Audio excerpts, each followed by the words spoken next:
प्रिय साथियों और विद्यार्थियों, जैसा कि आप जानते हैं पूरी दुनिया में कोरोना वैश्विक महामारी आई हुई है। ऐसे में प्रत्येक देश की सरकारों ने अपने स्कूल, विद्यालय, कॉलेज सभी पूर्ण रूप से बंद कर दिए हैं। छात्रों को हित को देखते हुए ऐसे में प्रत्येक प्रदेश की सरकारों ने अपने अपने प्रदेशों में ऑनलाइन क्लासें लेने की आदेश पारित किए गए हैं। उसी के अनुपालन में मैं आप लोगों के पास इंटर रसायन विज्ञान का एक चैप्टर पढ़ाना चाहता हूं। आशा करता हूं आप ध्यानपूर्वक सुनेंगे।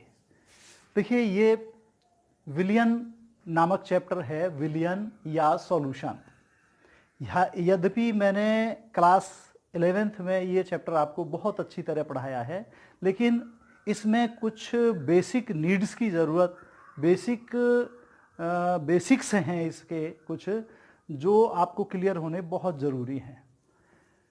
तो उनमें से ये मुख्य चीज़ें हैं जिनको मैं आप लोगों को पुनः एक बार दोहराना चाहता हूँ, बताना चाहता हूँ।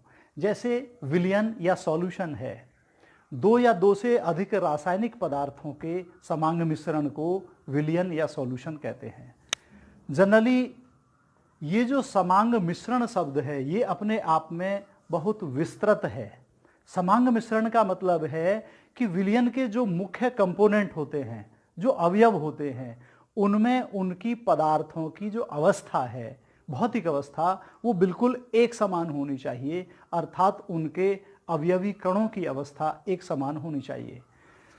तो जैसा मैंने अभी आपको बताया, इस तरीके से इसको परिभाषित कर सकते हैं कि दो या दो से अधिक रासायनिक पदार्थों के समांग मिश्रण को विलयन कहते हैं। विलयन मुख्यतः दो कंपोनेंट के बने होते हैं, दो अवयव के बने होते हैं, और दो अवयवों से मिलकर बने हुए विलयन द्विअंगी विलयन या बाइनरी सॉल्यूशन कहलाते हैं। ये जो मुख्य दो अवयव हैं, इनमें एक है विलायक यानी सॉल्वेंट और दूसरा है विलेय यानी सॉल्यूट। अब देखिए, विलायक या सॉल्वेंट क्या चीज है। विलयन में जो अवयव सामान्यतः अधिक मात्रा में पाया जाता है वो कहलाता है सॉल्वेंट, या विलयन की भौतिक अवस्था जिस अवयव की होती है, अर्थात कहने का तात्पर्य है कि विलयन में उपस्थित वो अवयव जिसकी भौतिक अवस्था विलयन की भौतिक अवस्था के समान होती है, वह विलायक कहलाता है, अर्थात सॉल्वेंट कहलाता है। और जो दूसरा अवयव होता है जो सामान्यतः कम मात्रा में पाया जाता है, वो कहलाता है विलेय अर्थात सॉल्यूट। उदाहरण के लिए हम आपको इस तरीके से समझा सकते हैं कि जैसे जल है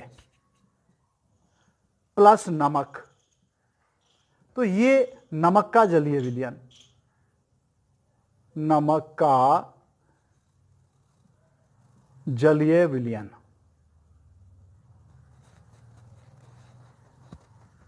या जल प्लस चीनी, तो ये हो गया चीनी का जलीय विलयन। इस तरीके से इनमें आप देख रहे हैं कि देखिए, नमक का जो जलीय विलयन होगा वो द्रवावस्था में होगा। अब इस विलयन के जो दोनों कंपोनेंट हैं, एक तो जल है और एक नमक है, तो नमक तो ठोस है, तो जल की नमक के विलयन की जो भौतिक अवस्था है वो कैसी है, द्रव, और इन दोनों में द्रव अवस्था जल की है, तो जल यहां पर क्या हुआ, विलायक हुआ, और जो सामान्यतः अधिक मात्रा में उपस्थित है। दूसरा भी एग्जाम्पल इसी तरीके से है, जल प्लस चीनी, इनका जो विलयन होगा वो कहलाएगा चीनी का जलीय विलयन। अब इसमें चीनी जैसा कि आप जानते हैं ठोस है और जल द्रव है, तो जो चीनी का जलीय विलयन है वो द्रवावस्था में होता है, तो विलयन की भौतिक अवस्था का कंपोनेंट कौन सा है, जल है, तो जल यहां पर क्या हुआ, सॉल्वेंट हुआ। तो एक बार फिर देखें आप, सॉल्वेंट को किस तरीके से परिभाषित कर सकते हैं कि या तो आप इस तरीके से परिभाषित कर सकते हैं कि वह अवयव जो सामान्यतः अधिक मात्रा में होता है वह कहलाता है विलायक, या दूसरे शब्दों में विलयन की भौतिक अवस्था के समान जो अवयव होता है वह कहलाता है विलायक, और दूसरा अवयव जो सामान्यतः कम मात्रा में होता है वो कहलाता है विलेय अर्थात सॉल्यूट। उदाहरण के लिए जैसे नमक या चीनी का जलीय विलयन है, तो इनमें दोनों में जल विलायक है और चीनी या नमक विलेय है। अब इनको समझाने के लिए कुछ टेक्निकल वर्ड्स हैं जो सामान्यतः बहुत यूज होते हैं, जो उनकी कंसेंट्रेशन या उनकी सांद्रता को प्रकट करते हैं। जैसे नंबर 1 है तनु विलयन यानी डाइल्यूट सॉल्यूशन, दूसरा है सांद्र विलयन यानी कंसेंट्रेट सॉल्यूशन, तीसरा है असंतृप्त विलयन अर्थात अनसैचुरेटेड सॉल्यूशन, चौथा है संतृप्त विलयन अर्थात सैचुरेटेड सॉल्यूशन, और पांचवा है अति संतृप्त विलयन यानी super saturated solution. Generally in technical words को आप खूब देखते होंगे, पढ़ते होंगे, लेकिन ये जो टेक्निकल वर्ड हैं ये किसी भी विलयन की एक्यूरेसी अर्थात यथार्थता को प्रकट नहीं करते हैं। उदाहरण के लिए मैं आपको बताऊं, जैसे आपके पास में 4 या 5 पात्र हैं, मान लो बीकर हैं। अब एक में सभी पात्रों में मान लीजिए 100-100 ग्राम एक समान जल भरा हुआ होता है अर्थात विलायक है। पहले बीकर में मान लो 5 ग्राम कोई सॉल्यूट है या मान लो चीनी है, दूसरे में 10 ग्राम, तीसरे में 20 ग्राम, तीसरे में 20 ग्राम, चौथे में 30 ग्राम और पांचवे में मान लो 40 ग्राम चीनी या कोई भी विलेय पदार्थ घुला हुआ है। अब अगर हम दो विलयनों का कंपैरिजन करें तो दोनों विलयनों में आप ये देखिए कि एक में 5 ग्राम है और एक में 10 ग्राम चीनी या कोई और सॉल्यूट घुला हुआ है। विलाय की मात्रा बराबर है, 100 ग्राम मान लीजिए, तो आप देखेंगे कि इसमें कम मात्रा में चीनी घुली हुई है और इसमें ज़्यादा मात्रा में। तो दो विलयनों का कंपैरिजन करने पर जिसमें विलेय पदार्थ की मात्रा कम होती है वो कहलाता है तनु विलयन या डाइल्यूट सॉल्यूशन। अब इन दोनों विलयनों में आप देखेंगे कि ये तनु विलयन है, इसकी अपेक्षा ये ज़्यादा मात्रा में विलेय घुला हुआ है, तो ये है सांद्र विलयन। अब इसकी बजाय इन दोनों में हम कंपैरिजन करें तो आप ये देखिए कि इसमें 10 ग्राम घुला हुआ है विलेय पदार्थ और इसमें 20 ग्राम घुला हुआ है। तो इन दोनों का कंपैरिजन करने पर ये 10 ग्राम वाला तनु विलयन है और 20 ग्राम वाला सांद्र विलयन है, जबकि पहली कंडीशन में ये सांद्र विलयन था। इसी तरीके से इन दोनों का करने पर ये 30 ग्राम वाला सांद्र विलयन और 20 ग्राम वाला जो पहले सांद्र विलयन था वो तनु विलयन हो जाएगा। तो इस तरीके से इनसे किसी भी विलयन की जो एक्यूरेसी है वो प्रकट नहीं होती है। तनु विलयन में सामान्यतः विलेय पदार्थ की मात्रा कम होती है और सांद्र विलयन में विलेय पदार्थ की मात्रा अधिक होती है। तनु विलयन को डाइल्यूट सॉल्यूशन या शॉर्ट में DIL के द्वारा प्रकट करते हैं, और सामान्यतः जिस विलयन में विलेय पदार्थ काफी मात्रा में घुला होता है वो कहलाता है सांद्र विलयन या कंसेंट्रेट विलयन। शॉर्ट में इसको CONC कंसेंट्रेट के लिए प्रयोग करते हैं। अब देखिए असंतृप्त विलयन, संतृप्त विलयन और अति संतृप्त विलयन, इनको डिफाइन करना बहुत आसान है। मैं आपको यहां इनको डिफाइन करने के लिए एक शब्द प्रयोग कर रहा हूं, विलेयता। विलेयता क्या होती है? किसी भी विलयन के निश्चित आयतन में घुले विलेय पदार्थ की अधिकतम मात्रा उस ताप पर उस विलेय पदार्थ की विलेयता कहलाती है। अब यदि किसी विलयन में विलेय पदार्थ अपनी विलेयता के बराबर मात्रा में घुला हुआ होता है तो वह विलयन कहलाता है संतृप्त विलयन या सैचुरेटेड सॉल्यूशन, और यदि विलेयता से कम मात्रा में घुला हुआ होता है तो वो कहलाता है असंतृप्त विलयन या अनसैचुरेटेड सॉल्यूशन। और यदि विलेयता से अधिक मात्रा में घुला हुआ होता है तो वो कहलाता है अति संतृप्त विलयन या सुपर सैचुरेटेड सॉल्यूशन। अब यहां पर एक बार इन पांचों टेक्निकल वर्ड्स को आप फिर देख लीजिए। तनु विलयन कौन सा होता है? वह विलयन जिसमें विलेय पदार्थ सामान्यतः बहुत कम मात्रा में घुला होता है वह कहलाता है तनु विलयन या डाइल्यूट सॉल्यूशन। इसे आदर्श विलयन भी कहते हैं। नंबर 2 पर सांद्र विलयन यानी कंसंट्रेट सॉल्यूशन। वह विलयन जिसमें विलेय पदार्थ काफी मात्रा में घुला होता है वह कहलाता है सांद्र विलयन या कंसंट्रेट सॉल्यूशन। शॉर्ट में इसको CONC विलयन के द्वारा प्रकट करते हैं। असंतृप्त विलयन उस विलयन को कहते हैं जिसमें विलेय पदार्थ अपनी विलेयता से कम मात्रा में घुला होता है, ऐसा विलयन कहलाता है असंतृप्त विलयन। ध्यान रहे असंतृप्त विलयन में विलेय पदार्थ की और अधिक मात्रा उसी ताप पर घोली जा सकती है। नंबर 4 है संतृप्त विलयन। संतृप्त विलयन वह होता है जिसमें विलेय पदार्थ अपनी विलेयता के बराबर मात्रा में घुला होता है।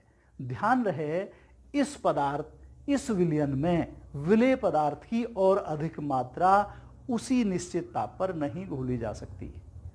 नेक्स्ट और लास्ट है अति संतृप्त विलयन या सुपर सैचुरेटेड सॉल्यूशन। ऐसा विलयन जिसमें विलेय पदार्थ अपनी विलेयता से अधिक मात्रा में घुला होता है वह कहलाता है अति संतृप्त विलयन या सुपर सैचुरेटेड सॉल्यूशन। ध्यान रहे अति संतृप्त विलयन या सुपर सैचुरेटेड सॉल्यूशन सामान्यतः उच्च ताप पर बनाए जाते हैं क्योंकि उसी निश्चित ताप पर उसमें विलेय पदार्थ की और अधिक मात्रा नहीं घोली जा सकती। जैसे कि आप जानते हैं जो चीनी का बक्खर होता है, हलवाई के यहाँ देखा होगा आपने, वो एक निश्चित मात्रा जल की है, उसमें काफी चीनी की मात्रा घोल देता है, लेकिन ध्यान रहे वो हाई टेम्परेचर पर बनाए जाते हैं। इन विलयनों को यदि ठंडा किया जाता है तो ठंडा करने पर इनमें घुली हुई विलेय पदार्थ की जो अतिरिक्त मात्रा होती है वो क्रिस्टलन के कारण अलग हो जाती है और उसको फिल्टर करने पर पुनः सैचुरेटेड सॉल्यूशन अर्थात संतृप्त विलयन प्राप्त होता है। लेकिन ध्यान रहे इन पांचों प्रकार के जो विलयन हैं इनसे किसी भी विलयन की एक्यूरेसी प्राप्त नहीं होती है। क्यों नहीं होती है? उसका कारण है कि देखिए कोई विलेय पदार्थ किसी विलायक में बहुत कम मात्रा में घुल जाता है और कोई दूसरा विलेय पदार्थ किसी विलायक में बहुत अधिक मात्रा में घुलता है। उदाहरण के लिए जैसे मैं आपको बताऊं कि जल का हम निश्चित आयतन लें तो उसमें नमक बहुत अधिक मात्रा में घुल जाता है, जबकि उतने ही आयतन जल की मात्रा में आयोडीन की मात्रा बहुत कम घुलती है। तो हम ये कह सकते हैं कि जो आयोडीन का विलयन होगा वो तो तनु विलयन होगा और जो नमक का विलयन होगा वो सांद्र विलयन होगा।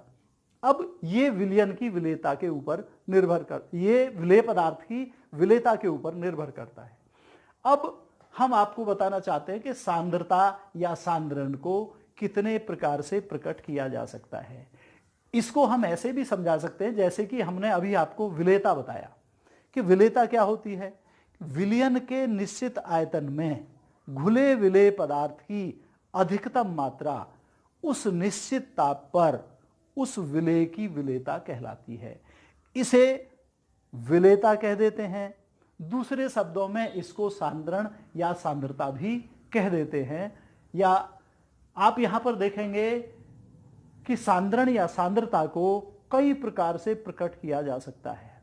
इसके मुख्य प्रकार हैं। नंबर 1 है द्रव्यमान प्रतिशत अर्थात मास परसेंटेज, जिसे W/W से प्रकट करते हैं, अर्थात इस तरीके से प्रतिशत W/W। दूसरा है आयतन प्रतिशत अर्थात वॉल्यूम परसेंटेज, इसको प्रतिशत V/V से प्रकट करते हैं। नंबर 3 है ग्राम प्रति लीटर अर्थात ग्राम पर लीटर, इसको कैपिटल S अर्थात स्ट्रेंथ से प्रकट करते हैं। नॉर्मलता या नॉर्मलिटी कैपिटल एन से रिप्रेजेंट करते हैं। नंबर 5 है मोलरता या मोलरिटी, कैपिटल एम से प्रकट करते हैं।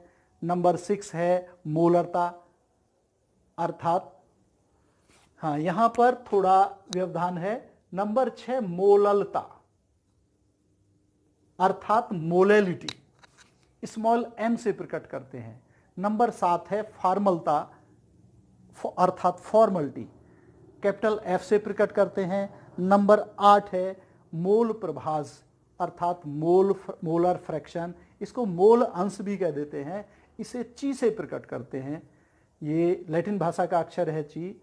और लास्ट है भाग प्रति 10 लक्ष अर्थात पार्ट्स पर मिलियन, इसको ppm से प्रकट करते हैं।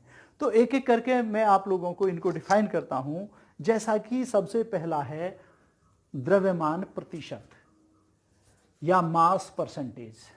देखिए किसी भी विलयन के 100 ग्राम में घुले विलेय पदार्थ की ग्रामों में मात्रा उस विलयन की द्रव्यमान प्रतिशत सांद्रता कहलाती है। एक बार फिर सुने, किसी भी विलयन के 100 ग्राम में घुले विलेय पदार्थ की ग्रामों में मात्रा उस विलयन की द्रव्यमान प्रतिशत सांद्रता कहलाती है। इसे प्रतिशत W/W से प्रकट करते हैं। उदाहरण के लिए आप लोगों को समझाएं कि 15% W/W चीनी के विलयन का अर्थ है कि 100 ग्राम चीनी के जलीय विलयन में 15 ग्राम चीनी उपस्थित है या घुली हुई है। यदि हम देखें तो इसमें जो शुद्ध जल की मात्रा होगी वो 100 - 15 अर्थात 85 ग्राम जल की मात्रा होगी। एक बार फिर सुन लें, 15% W/W चीनी का विलयन। इसमें इसका शाब्दिक अर्थ है कि 100 ग्राम चीनी के विलयन में 15 ग्राम शुद्ध चीनी घुली हुई है या उपस्थित है। यदि देखा जाए तो 15 ग्राम चीनी 100 ग्राम चीनी के विलयन में है तो हम जल की मात्रा निकाल सकते हैं। जल की मात्रा अर्थात शुद्ध विलायक की मात्रा इसमें हो जाएगी 100 - 15 बराबर 85 ग्राम शुद्ध विलायक की मात्रा। समझ गए होंगे। इसको हम इस प्रकार से प्रकट कर सकते हैं, इस सूत्र से प्रकट कर सकते हैं। प्रतिशत सांद्रता बराबर होती है द्रव्यमान प्रतिशत बराबर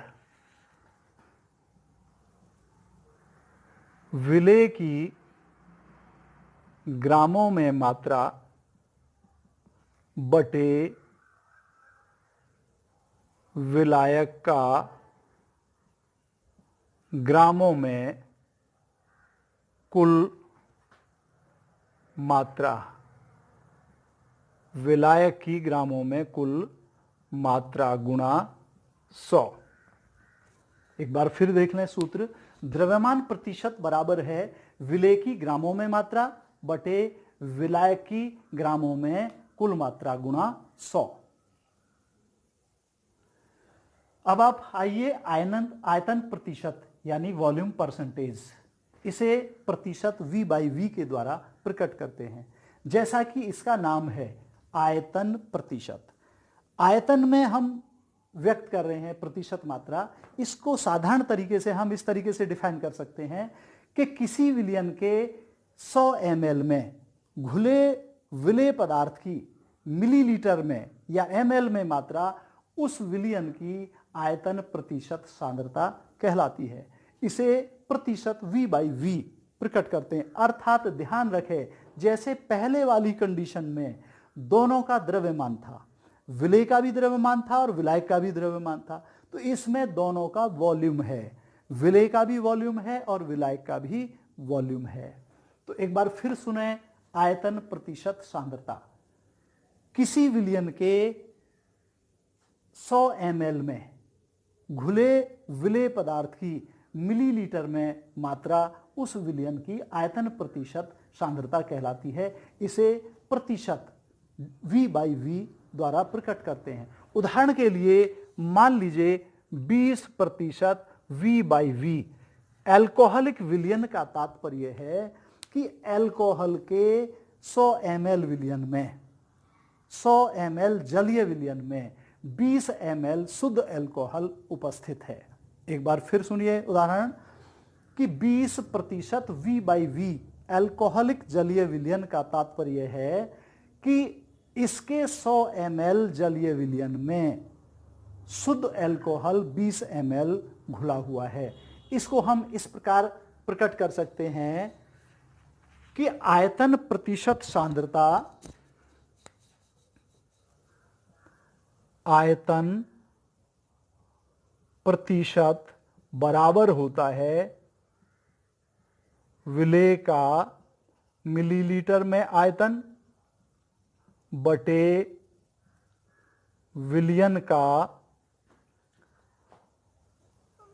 ml में कुल आयतन।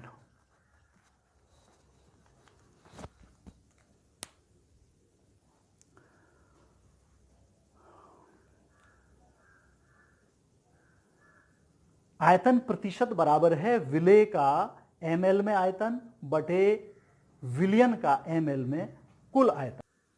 देखिए नंबर 3 पर है ग्राम पर लीटर। जैसा कि शाब्दिक अर्थ है कि विलेय पदार्थ का कितने ग्राम 1 लीटर में घुला हुआ है, इसका बोध होता है। इसको हम इस तरीके से परिभाषित कर सकते हैं कि किसी विलयन के 1 लीटर में घुले हुए विलेय पदार्थ की ग्रामों में मात्रा उस विलयन की ग्राम प्रति लीटर सांद्रता कहलाती है। इसे ऐसे प्रकट करते हैं। एक बार फिर सुन लीजिए, ग्राम प्रति लीटर को किस प्रकार परिभाषित कर सकते हैं कि किसी विलयन के 1 लीटर यानी 1000 ml में घुले विलेय पदार्थ की ग्रामों में मात्रा उस विलयन की ग्राम प्रति लीटर सांद्रता कहलाती है। उदाहरण के लिए अगर हम ये देखें कि मान लीजिए 1 लीटर विलयन है और उस 1 लीटर विलयन में 20 ग्राम चीनी घुली हुई है, तो इस विलयन की जो सांद्रता होगी 20 ग्राम प्रति लीटर होगी। मान लीजिए अगर 1 लीटर विलयन में कोई भी विलेय पदार्थ 50 ग्राम घुला हुआ है, तो उस विलयन की जो सांद्रता होगी ग्राम प्रति लीटर में वो 50 ग्राम प्रति लीटर होगी। इसको हम इस तरीके से प्रकट करते हैं, ग्राम प्रति लीटर बराबर होती है विलेय की ग्रामों में मात्रा बटे विलयन का कुल ml में आयतन, या विलयन का लीटर में आयतन।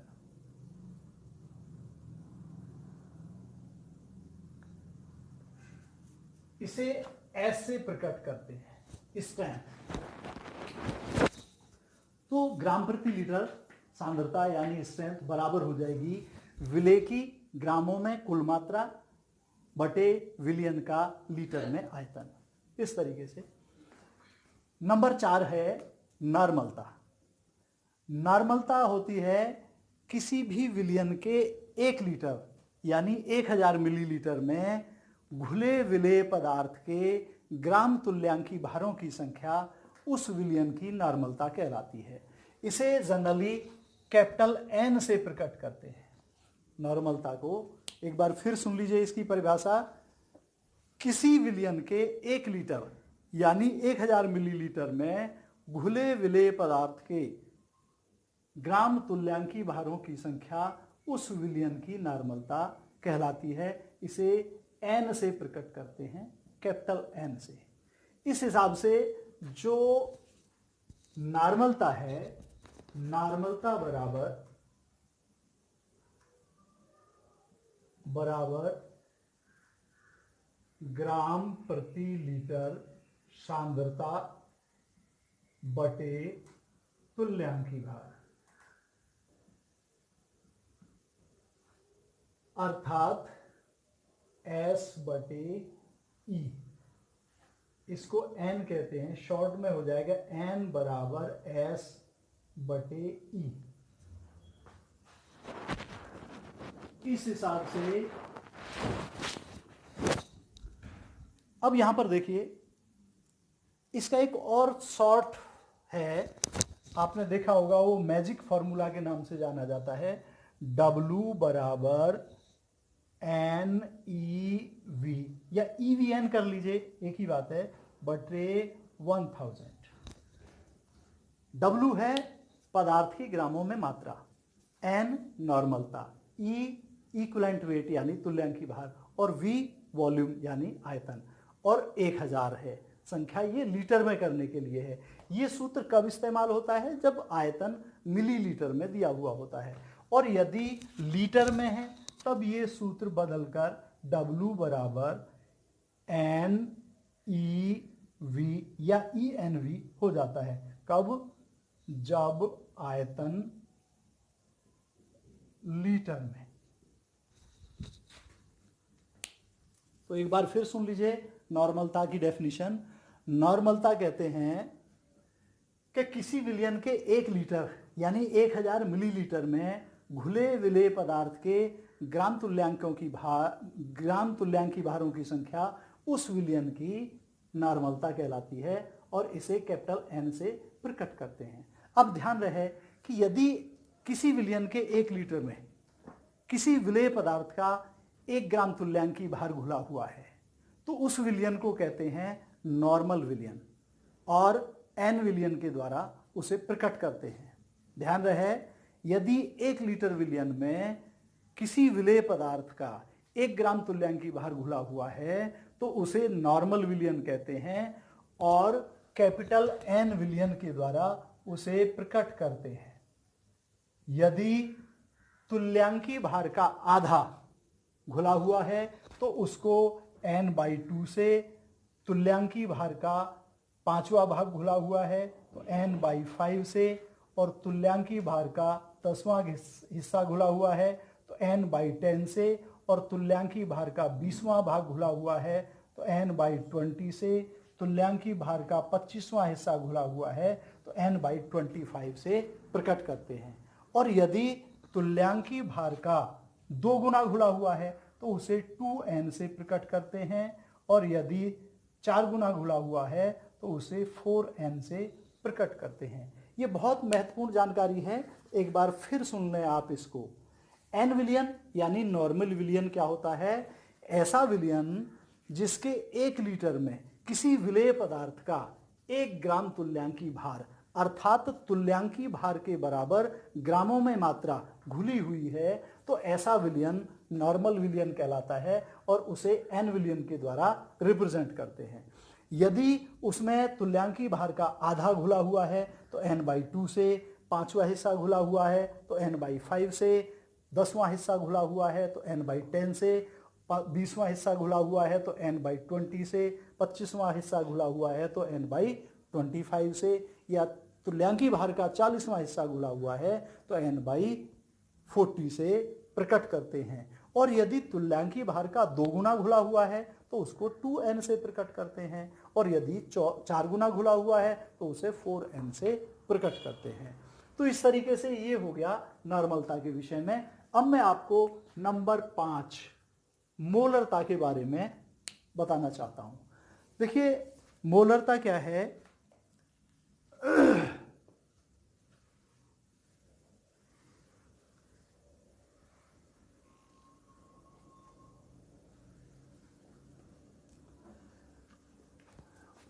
किसी विलयन के 1 लीटर यानी 1000 मिलीलीटर में घुले विलेय पदार्थ के मोल्स की संख्या यानी ग्राम अणुभारों की संख्या, जिसको शॉर्ट में मोल्स कह देते हैं, तो किसी विलयन के 1 लीटर या 1000 मिलीलीटर में घुले विलेय पदार्थ के मोल्स की संख्या या ग्राम अणुभारों की संख्या उस विलयन की मोलरता कहलाती है। इसे कैपिटल M से प्रकट करते हैं। इस हिसाब से इसका फॉर्मूला हो जाता है मोलरता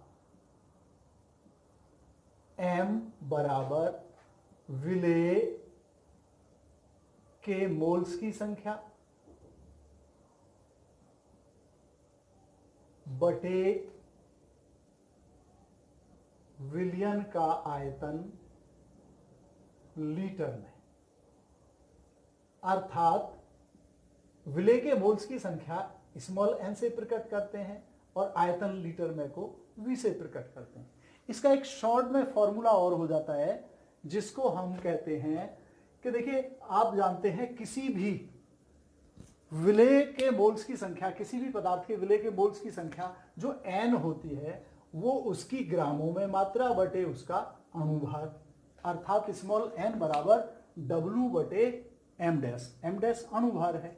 और यदि विलयन का आयतन ml में दिया हुआ है तो उस ml में 1000 का भाग करने से लीटर बन जाता है। तो इनसे एक सूत्र आ जाता है m बराबर स्मॉल w बटे m डैश और v बटे 1000, यानी स्मॉल w बटे m डैश और इसको उल्टा कर दीजिए, 1000 ऊपर आ जाएगा और v।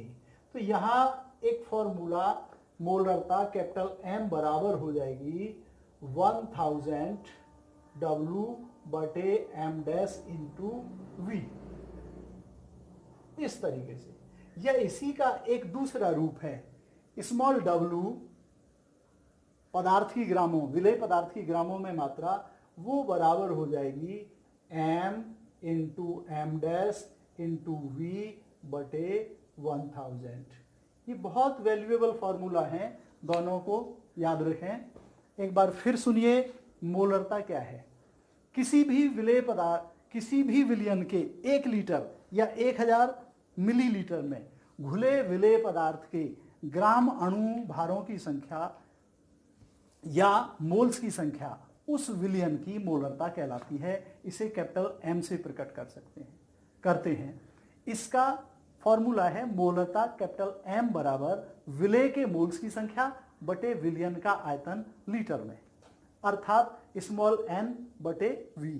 आप जानते हैं किसी भी पदार्थ के मोल्स की संख्या स्मॉल n उसकी ग्रामों में मात्रा बटे उसका अणुभार m डैश इसके बराबर होती है। और यदि आयतन ml में है तो उसमें 1000 का भाग करके लीटर में किया जा सकता है। इस हिसाब से ये फॉर्मूला ड्राइव हो जाता है कि m बराबर 1000 स्मॉल w बटे m डैश इंटू v, जहां पर m कैपिटल क्या है, मोलरता, स्मॉल w विलय पदार्थ की ग्रामों में मात्रा, m डैश उस विलय पदार्थ का अणुभार और v आयतन है मिलीलीटर में। इसको इस तरीके से कन्वर्ट कर लेते हैं, W बराबर m into M dash into V बटे 1000। अब यहां पर एक विशेष जानकारी करने की चीज है नोट में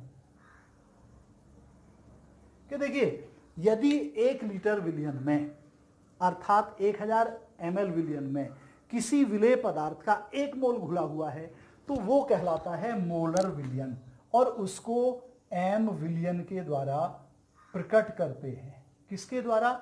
m विलयन के द्वारा।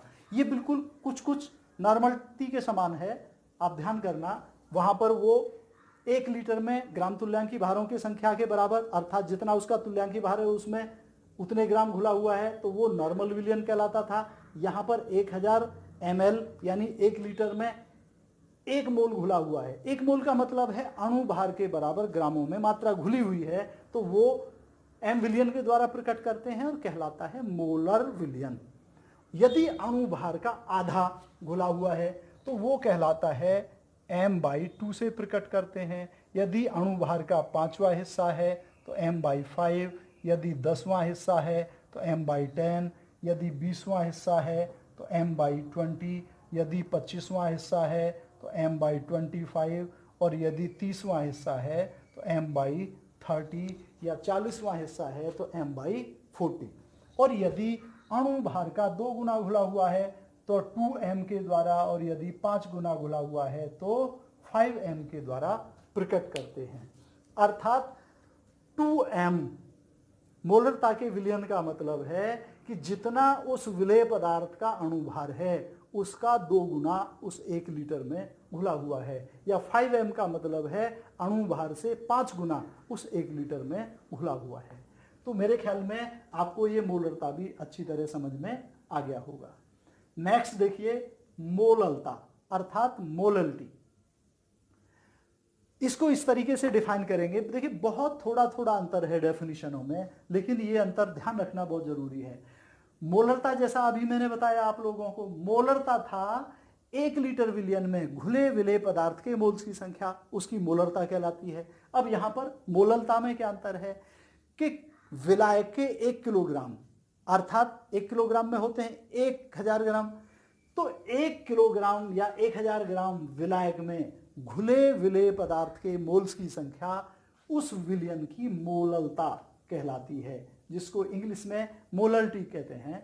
इसे स्मॉल m से प्रकट करते हैं। इसका हम इस तरीके से बताएंगे आप लोगों को कि मोलरता से थोड़ा ही अंतर है इसमें। देखिए मोललता स्मॉल m बराबर हो जाएगा विलेय के मोल्स की संख्या बटे विलायक का भार या द्रव्यमान केजी में, किलोग्राम में।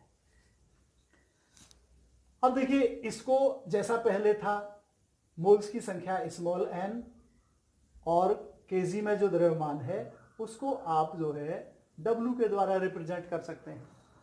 इस हिसाब से स्मॉल m अर्थात मोललता बराबर हो जाएगी स्मॉल m बटे W। जैसा कि मैंने अभी थोड़ी देर पहले आपको बताया था, किसी भी पदार्थ के मोल्स की संख्या स्मॉल n बराबर होती है उसकी ग्रामों में मात्रा बटे उसका अणुभार, और यदि ग्रामों में मात्रा है और उसको किलोग्राम में बदलना है तो उस ग्रामों में जो मात्रा है उसमें 1000 का भाग करके उसको किलोग्राम में परिवर्तित किया जा सकता है।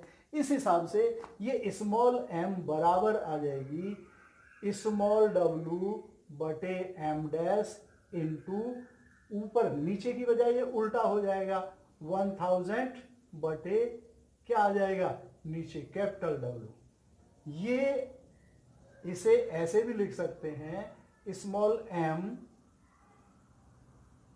बराबर 1000 स्मॉल w बटे m dash into capital W। ये फॉर्मूला है, ये पहले के बिल्कुल समान है। देखिए पहले वाले में मोलरता के में कैपिटल M इस तरीके से था, इसमें स्मॉल m इस तरीके, थोड़ा अंतर है, ध्यान रखने की जरूरत है। एक बार फिर समझ लीजिए मोललता। मोललता क्या है? किसी विलाय के 1 किलोग्राम अर्थात 1000 ग्राम में घुले विलेय पदार्थ के मोल्स की संख्या उस विलयन की मोललता कहलाती है। इसे स्मॉल m से प्रकट करते हैं। इस तरीके से मोललता स्मॉल m बराबर विलेय के मोल्स की संख्या स्मॉल n बटे विलायक का द्रव्यमान किलोग्राम में, अर्थात स्मॉल m बराबर स्मॉल n बटे W, जहां पर W उसकी किलोग्राम में मात्रा है। अब इसको इस तरीके से ड्राइव कर लेंगे, स्मॉल m बराबर आ जाएगा 1000 स्मॉल w बटे m dash into capital W, जहां पर स्मॉल m मोललता है, स्मॉल w विलेय की ग्रामों में मात्रा है, m डैश विलेय का अणुभार है और कैपिटल W विलायक की ग्रामों में मात्रा है। इस तरीके से अब यहां पर भी फिर एक नोट देखिए कि यदि 1 किलोग्राम विलायक में विलेय पदार्थ का 1 मोल घुला हुआ है तो ऐसा विलयन कहलाता है मोलल विलयन, और उसको स्मॉल m विलयन के द्वारा रिप्रेजेंट करते हैं। मोलल विलयन कौन सा होता है? 1 किलोग्राम विलायक में यदि किसी विलेय पदार्थ का 1 मोल घुला हुआ है, 1 मोल का तात्पर्य है उस पदार्थ के अणुभार के बराबर ग्रामों में मात्रा उसकी घुली हुई है, तो वो कहलाएगा मोलल विलयन, और स्मॉल m विलयन के द्वारा उसको रिप्रेजेंट करते हैं। यदि अणुभार का आधा अर्थात आधा मोल घुला हुआ है तो उसको स्मॉल m/2 से, अणु भार का 5वां भाग अर्थात मोल का 5वां हिस्सा तो स्मॉल m/5, अणु भार का 10वां हिस्सा तो m/10, और अणु भार का 20वां हिस्सा तो स्मॉल m/20, अणु भार का 25वां हिस्सा तो स्मॉल m/25, और अणु भार का 30वां हिस्सा घुला हुआ है तो उसको स्मॉल m/30 द्वारा, या 35वां हिस्सा घुला हुआ है तो स्मॉल m/35 के द्वारा रिप्रेजेंट करेंगे। और यदि 1 किलोग्राम विलायक में अणु भार का 2 गुना घुला हुआ है तो उसको 2m स्मॉल m है द्वारा रिप्रेजेंट करेंगे, और यदि 5 गुना घुला हुआ है तो 5m के द्वारा, अर्थात उसकी मोलरिटी 5 है, अणु भार का 5 गुना उसमें घुला हुआ है, इसके द्वारा उसको रिप्रेजेंट करते हैं। तो इस तरीके से ये मोलरता आपका समाप्त हो गया। नेक्स्ट नंबर है 7 फॉर्मलता। फॉर्मलता क्या है कि देखिए, फॉर्मलता केवल आयनिक यौगिकों के लिए प्रयोग की जाती है। इसको हम इस तरीके से डिफाइन कर सकते हैं कि किसी विलयन के 1 लीटर या 1000 ml में घुले आयनिक यौगिक के ग्राम सूत्र भारों की संख्या उसकी फॉर्मलता कहलाती है। देखिए, जो आयनिक यौगिक होते हैं उनका अणुभार नहीं होता, उनका वास्तविक रूप से ग्राम सूत्र भार होता है, क्योंकि ये जो आयनिक यौगिक होते हैं ये एसोसिएट भी हो जाते हैं और डिसोसिएट भी हो जाते हैं, तो इसलिए इनका ग्राम सूत्र भार लिया जाता है। फिर सुनिए इसकी परिभाषा फॉर्मलिटी की, कि किसी विलयन के 1 लीटर या 1000 मिलीलीटर में घुले आयनिक यौगिक के ग्राम सूत्र भारों की संख्या उस विलयन की फॉर्मलता कहलाती है। इसे कैपिटल F के द्वारा रिप्रेजेंट करते हैं। तो फॉर्मलता बराबर हो जाएगी, मैं आपको यहां पर फॉर्मूला लिख देता हूं, फॉर्मलता बराबर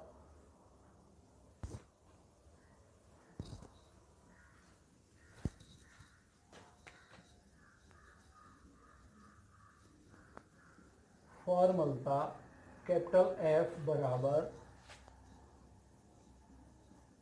आयनिक यौगिक के ग्राम सूत्र भारों की संख्या बटे आयतन लीटर में, ये फॉर्मूला है।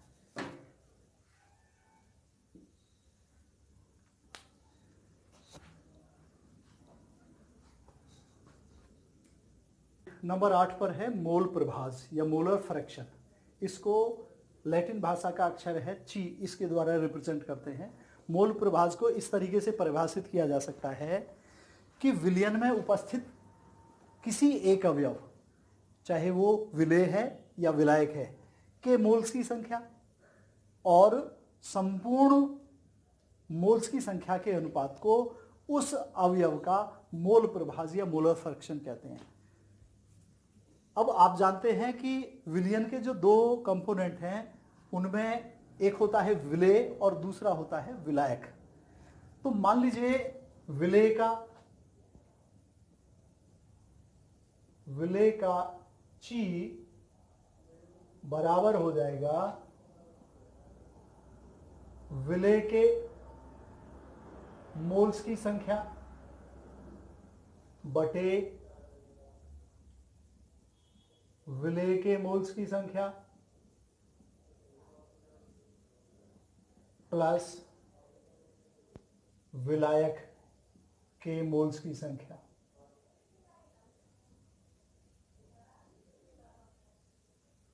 क्योंकि इन दोनों के मोल्स की संख्या का योग ही संपूर्ण मोल्स की संख्या का योग हुआ, तो इस तरीके से क्योंकि 2 कंपोनेंट होते हैं तो विलेय का जो मोलर फ्रैक्शन है वो बराबर हो जाएगा विलेय के मोल्स की संख्या बटे विलेय के मोल्स की संख्या प्लस विलायक के मोल्स की संख्या।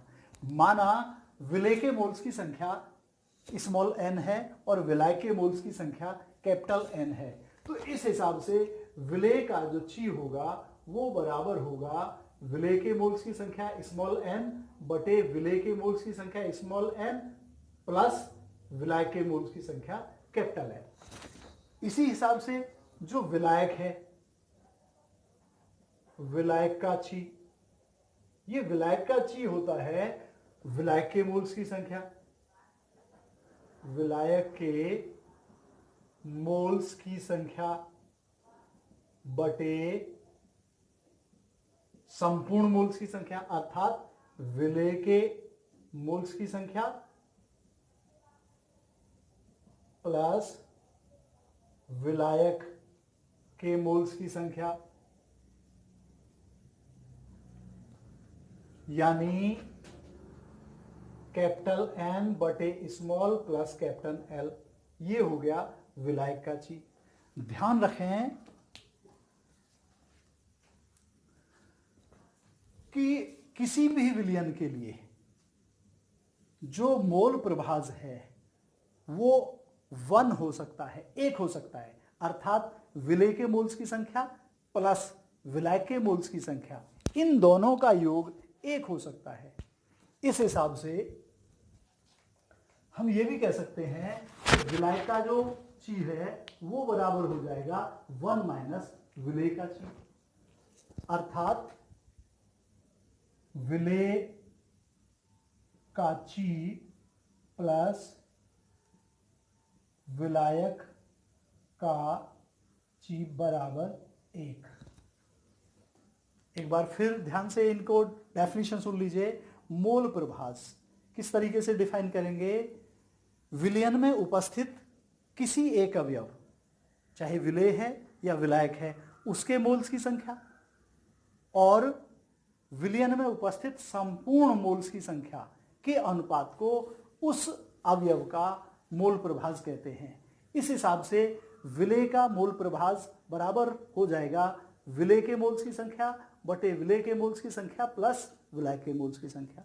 माना किसी विलयन में विलेय के मोल्स की संख्या स्मॉल n है और विलायक के मोल्स की संख्या कैपिटल N है। इस हिसाब से विलेय का मोल प्रभाज बराबर हो जाएगा स्मॉल n बटे small n plus capital N।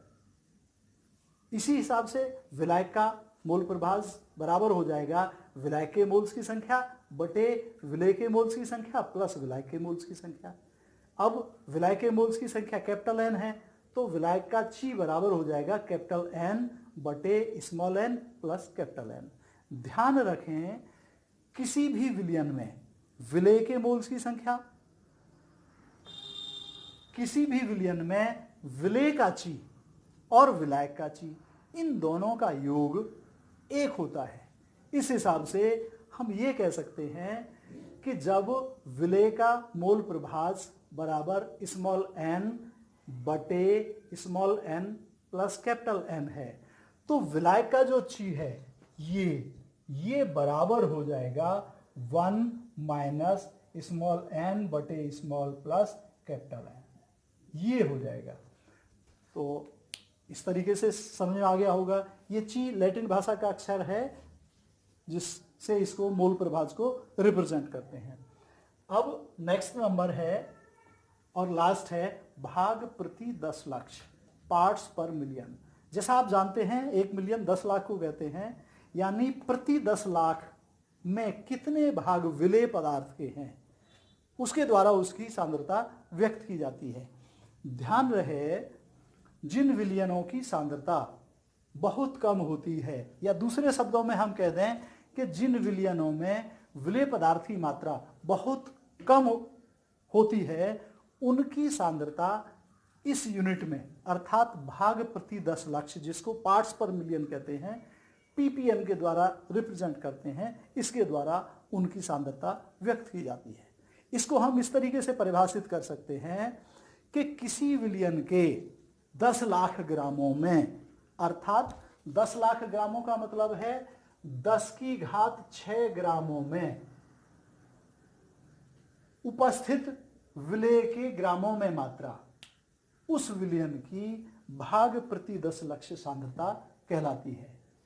अर्थात दूसरे शब्दों में हम ये कह सकते हैं कि 10 लाख ग्राम विलयन में या 10 की घात 6 ग्राम विलयन में विलेय पदार्थ के जितने ग्राम उपस्थित हैं उसके रूप में ppm में सांद्रता व्यक्त की जाती है। इसको हम इस तरीके से सूत्र के द्वारा निरूपित करते हैं।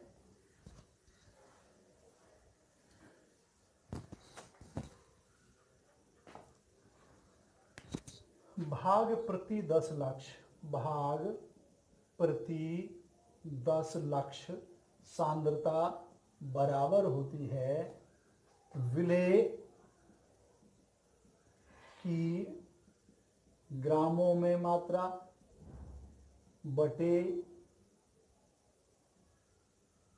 विलयन की ग्रामों में कुल मात्रा गुणा 10 की घात 6। जरूरी नहीं है कि ग्राम ही लिए जाएं, आप इस तरीके से भी परिभाषित कर सकते हो कि 10 की घात 6 भागों में, विलयन के 10 की घात 6 भागों में विलेय के जितने भाग उपस्थित होते हैं उसके रूप में उस विलयन की सांद्रता भाग प्रति 10 लक्ष के रूप में प्रकट की जाती है।